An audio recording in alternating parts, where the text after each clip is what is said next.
to show you some of the supplies that I use, starting with the things I use to sketch, the things I use to line my artwork, and all the different tools I use for coloring, and I'll tell you a bit about where I got them and where you can get them. So the first thing I'm going to talk about is what I use to draw. So I have just a few different types of pencils, but I don't really get fancy with it. This is a .03 lead pencil, so it's like super tiny lead, but I don't really use that one that much. And then I just use a normal .05 lead pencil. So nothing fancy there, just for sketching. I also have one of these eraser sticks, but lately what I've been using a lot for drawing is these Prismacolor pencils, not colored pencils, but just for sketching and drawing. So I find these really useful when I do the initial sketch of the line art before I outline it, because it makes it easier so you can see, you can erase mistakes and you can see where you haven't outlined yet, since it's in a different color. And then I just have a pencil sharpener I bought at the art supply store and a normal eraser by Pentel. Next I'm going to talk about some of the tools I use when I line my artwork. These are by Micron in size .005 and .02. So the smaller the number, the smaller the point on the end. Lately what I use is my set of Copic multi-liners.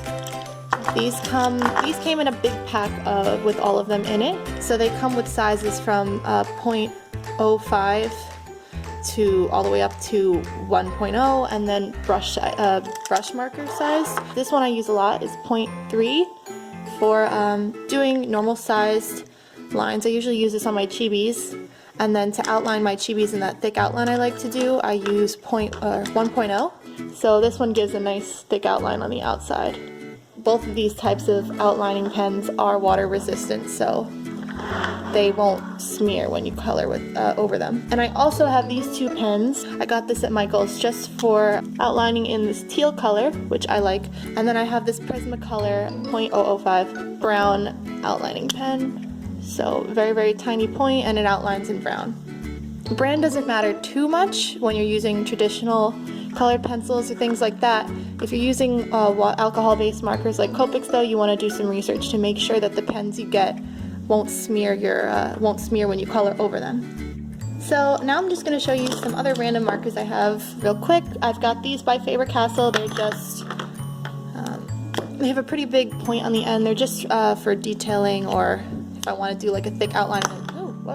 Thick outline in a different color, I use these, or I use them to add some color to areas that are a little harder to get to with my Copic markers because they have a thicker nib. Lastly, I've got my Signo ballpoint pens. These I use for all the shininess and sparkles in my drawings. They're just white gel pens. There's also a brand called Jelly Roll by Sakura.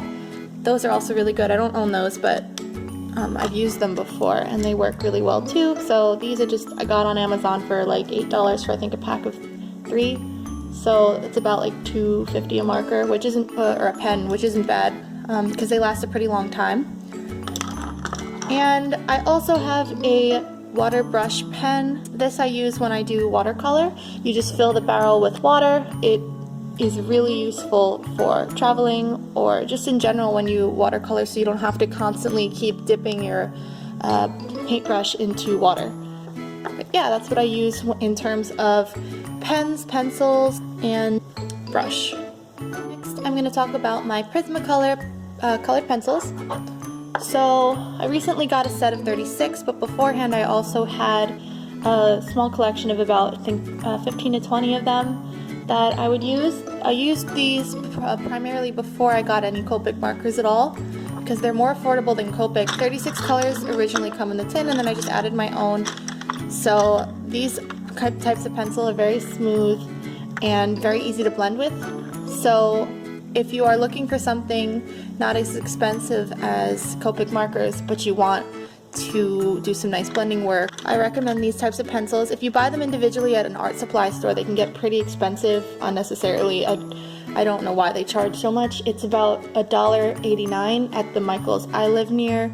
So I recommend if you buy these, buy them online, like Amazon.com or something, because I've seen this particular tin I've seen online for like $25, whereas at Michaels it's like $70. I don't know why it's so expensive there, but I also use these with my Copic markers, because since these are so smooth, I can color with them. I can show you how they color. So since these are so smooth, I can use these, and I can put my Copic marker color over it, and it kind of blends the colored pencil together with itself, so it gets rid of all these white spots in the paper. I can just go over it like that with one of my Copic colors or with the colorless blender, and it makes it nice and smooth. It's not hard to see here, but it smoothens it, and I use that technique for when I do a lot of my drawings. If I don't have the right colors and whatnot, and I want it to look smooth, I do that. So those are my Prismacolor pencils. I'm just going to show you this roll of washi tape that I got. It was about $10, and it comes with 8 different rolls of tape, and I really like them. They come in really cute, adorable patterns, and you can use them for, I use them primarily for backgrounds. So if I'm to tear a piece off, it makes a nice little decoration there, and you can use them for different things. What I like to use them for, like I said, is backgrounds. So for example, I used it to add a little bit of emphasis to my drawing in the back. When you do this, you just have to cut it to the right shape, so that can be a little time consuming, but it's worth it in the end, and it makes it look really nice. Lastly, I'll go over my Copic collection. So I'll start with the ones that I already had before I got this new set. I have them in this nice case made by Copic. Yeah, it's made to hold a lot of markers. I primarily owned sketch markers, which are the bigger ones, before I got the new set of Chow, but these sketch markers hold a little bit more ink, but they're also a little more pricey. I bought these individually at Michaels again. That's where I primarily shop, but I only buy them on sale because full price they're $8, and that's kind of a ridiculous price for these. You can find them online too for about like $5.25 a marker. So these types of markers are alcohol based. There are other brands that you can get that are similar to Copic. I've just only used Copic my whole life, so I don't know how the other brands work, but I'd like to test some of them out. You can layer these colors over each other, you can mix them with each other. This is a much darker color, but if I wanted to mix these two, I could put them over each other and go again with this nice blue marker, and just keep doing this until they fade into each other. If you do get these, maybe start off with a skin color pack. That was actually my first set, which are these here. These are all skin colors, so some browns, pinks, oranges, yellows. And as you build your collection, you can get different shades of every color. This is a pack of 72 Copic Chow markers, so the Chow are the smaller ones. They hold a little bit less ink, I think about 30% less ink than the sketch, but both markers can be refilled with ink refills for about under $5 online, and a 1 ink refill will refill a Chow marker about 12 to 13 times, and an ink refill will also refill a sketch marker about 8 to 10 times, I think.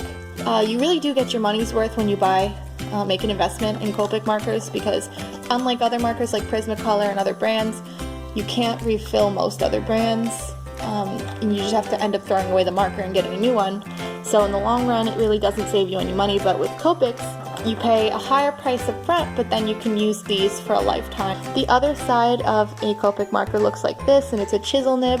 I don't really use the chisel nib as much. I don't really like it because I don't know. Whenever I have to color a background or something, I try to use colored pencil or something else so I don't waste my marker. But even so, if I use a Copic for it, I use the brush end because I find it's just easier to blend with and make it look nice. So some of these I have in Chow now, and I have in Sketch. This set comes with a really wide range of shades of everything. So it comes with a lot of purples, pinks, reds, yellows, etc. It also comes with a colorless blender, which is good for blending colors together. And also fixing mistakes. If you end up coloring outside the lines by accident with your markers, you can use this to just kind of push the color back into the line. It really does work. I can make a tutorial on how to use Copics in a separate video. I would recommend getting this only after you've been doing art for quite a while and you see yourself being able to use these for a very long time down the road. If you don't plan on doing art too much, or you just do it for fun here and there, maybe getting Prismacolored markers might be a better choice since Prismacolors are a little bit cheaper. So yeah, that's those are my Copics. Okay, so those are all the art supplies that I use mostly. I have some other different kinds of supplies. I have watercolor pencils. So if you guys have any other questions, leave a comment in this video or on my Instagram. You can follow me at appleminte on Instagram. And thank you very much for watching this video. I love you all, and I'll see you next time. Bye bye!